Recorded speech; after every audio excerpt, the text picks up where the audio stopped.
Some things that have been really different this year is, one, we're practicing in these giant white tents outside of the school, and it's freezing most of the days, and we can barely hear each other since we're 10 feet away. I'm really lucky to be able to continue to sing in class, and my colleagues are really lucky to be able to play instruments in class, because there are a lot of communities right now that do not have access to outdoor spaces where they can make music.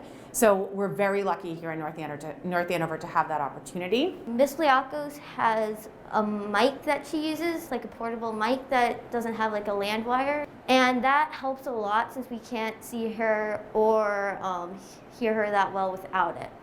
But one of the challenges that I face personally in my class is that wearing the mask blocks sound from coming out. I spend a lot of time in my classroom trying to get kids to produce that sound, so we're sort of fighting a different kind of battle this year.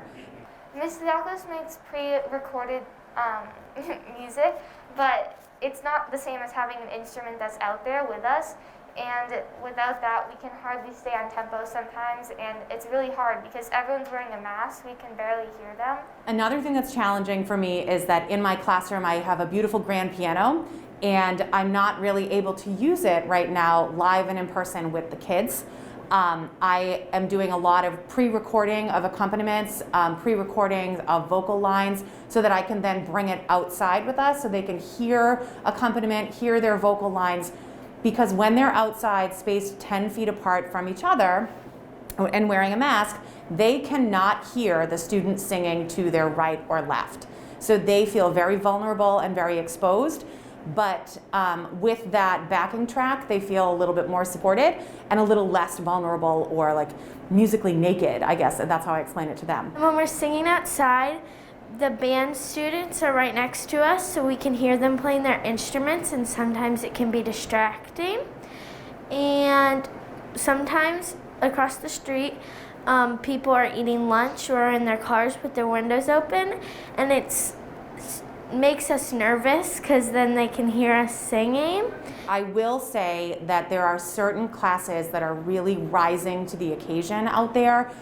They're doing a really amazing job pushing themselves outside of their comfort zone and singing as loud as they can or with as much energy and enthusiasm as they can, even if they're not getting the volume. And that's something that might not have happened if we were in the classroom not facing any challenges. It's very hard to think about what you're actually saying when you can hear everyone else, but with the mask on and hearing yourself, you can actually think about what you're supposed to be saying and listening to the words better.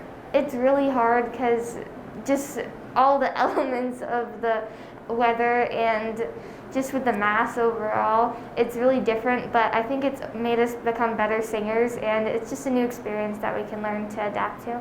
Another nice thing to know is that on the remote days, the kids are singing at home. I have had many families reach out and say, I'm so excited to hear my child singing. I never get to hear that. So while we are facing a lot of uphill battles, there are a lot of really positive things that are coming out of this situation. And if nothing else, these kids are learning that no matter what life throws at you, you can rise above the situation and overcome it.